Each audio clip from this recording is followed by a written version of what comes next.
ปล่อยให้เขาเหยียดหยามตามใจเขาแค่ใจเฮาหูอยู่แก่ใจไผสิดูถูกดูหมิ่นกันแล้วไปเอาคำเบาอวดใหญ่มาเป็นแห้งผลักดันในชีวิตแห้งว่ากูบ่ดีกูสิเฮ็ดจนมึงว่าบ่ได้มึงเหยียดหยามกูมือนี้มือหน้ามึงต้องเปลี่ยนคำเบาใหม่หูจักเคารพหัวใจคนอื่นเฮาแย่ย้อนคำเขา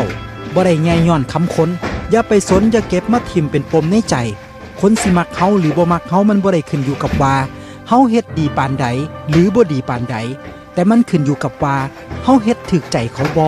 คนเฮาหลายล้านความรู้สึกบางเทื่อเฮ็ดดีแปรตายสุดท้ายบ่ได้ดีก็มีถมไป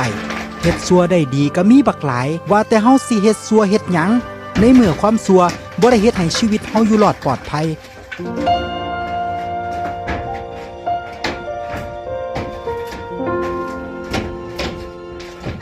อยากเป็นคนดีมันบ่ยากแค่อย่าไปเฮ็ดให้ไผลำบากอย่าไปทำลายคนอื่นโกงกินคนอื่น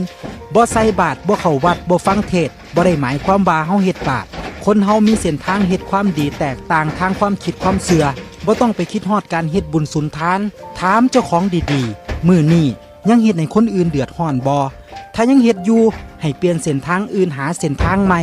ถ้าใช้ชีวิตลำบากคนอื่นเฮ็ดคนอื่นเดือดร้อนตกทุกข์ได้ยากอันนี้บ่ควรเฮ็ด